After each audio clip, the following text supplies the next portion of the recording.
bagian undian yang ditentukan bagi suku Manasye, sebab dialah anak sulung Yusuf, ialah demikian. Kepada Makhir, anak sulung Manasye, bapa Gilead, telah diberikan Gilead dan Basan, karena ia seorang tentara. Jadi bagian itulah yang ditentukan bagi anak-anak Manasye yang lain, menurut kaum-kaum mereka, yakni bagi Bani Abiezer, Bani Helek, Bani Asriel, Bani Sekem, Bani Hefer dan Bani Semida. Itulah keturunan yang laki-laki dari Manasye bin Yusuf, menurut kaum-kaum mereka. Tetapi Zelafehad bin Hefer, bin Gilead, bin Makhir, bin Manasye, tidak mempunyai anak laki-laki, tetapi hanya anak perempuan. Inilah nama anak-anaknya itu: Mahla, Noah, Hokla, Milka, dan Tirsa. Mereka datang menghadap Imam Eleazar dan menghadap Yosua bin Nun, serta para pemimpin, dan berkata, Tuhan telah memerintahkan kepada Musa untuk memberikan milik pusaka kepada kami di tengah-tengah saudara-saudara kami. Sebab itu diberikannya kepada mereka milik pusaka di tengah-tengah saudara-saudara ayah mereka, sesuai dengan titah Tuhan. Demikianlah kepada suku Manasye jatuh 10 bidang tanah, selain dari tanah Gilead dan Basan yang di seberang Yordan. Sebab anak-anak perempuan Manasye telah menerima milik pusaka di tengah-tengah anak-anaknya lelaki. Sedang tanah Gilead ditentukan bagi anak-anak lelaki Manasye yang lain. Jadi, batas daerah Manasye ialah dari Asyir ke Mikmetat yang di sebelah timur Sikem. Kemudian batas itu terus ke selatan, ke daerah penduduk En-Tapuah. Tanah Tapuah adalah kepunyaan suku Manasye, tetapi kota Tapuah, dekat batas daerah Manasye, adalah kepunyaan Bani Efraim. Kemudian batas itu turun ke sungai Kana, ke sebelah selatan sungai itu.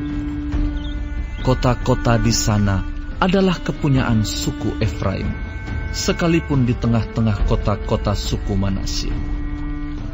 Selanjutnya, batas daerah Manasye itu lewat dari sebelah utara sungai itu dan berakhir ke laut. Ke selatan, daerah itu kepunyaan suku Efraim, dan ke utara kepunyaan suku Manasye. Batasnya ialah laut. Di sebelah utara, batas daerah itu menyinggung daerah Asyir. Di sebelah timur menyinggung daerah Isakar. Tetapi di daerah Isakar dan Asyir ada juga kepunyaan suku Manasye, yakni Bet-Sean dengan segala anak kotanya, Yibleam dengan segala anak kotanya, penduduk Dor dengan segala anak kotanya, penduduk Endor dengan segala anak kotanya, penduduk Taanak dengan segala anak kotanya, dan penduduk Megido dengan segala anak kotanya, yakni ketiga daerah bukit itu. Tetapi Bani Manasye tidak dapat menduduki kota-kota itu, sebab orang Kanaan berhasil untuk tetap diam di negeri itu. Setelah orang Israel itu menjadi kuat, orang Kanaan itu dibuatnya menjadi orang Rodi, tetapi tidaklah sama sekali mereka itu dihalaunya. Berkatalah Bani Yusuf kepada Yosua demikian, Mengapa engkau memberikan kepadaku hanya satu bagian undian, dan satu bidang tanah saja menjadi milik pusaka? Padahal aku ini bangsa yang banyak jumlahnya, karena Tuhan sampai sekarang memberkati aku. Jawab Yosua kepada mereka, Kalau engkau bangsa yang banyak jumlahnya, pergilah ke hutan dan bukalah tanah bagimu di sana, di negeri orang Feris dan orang Refaim, jika pegunungan Efraim terlalu sesak bagimu.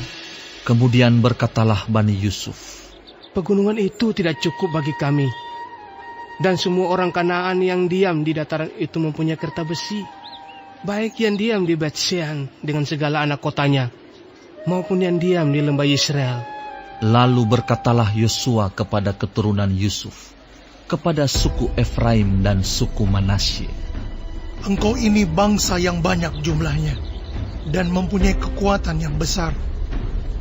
Tidak hanya satu bagian undian ditentukan bagimu, tetapi pegunungan itu akan ditentukan bagimu juga.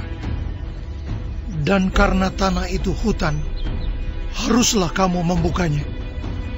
Kamu akan memilikinya sampai kepada ujung-ujungnya, sebab kamu akan menghalau orang Kanaan itu, sekalipun mereka mempunyai kereta besi, dan sekalipun mereka kuat.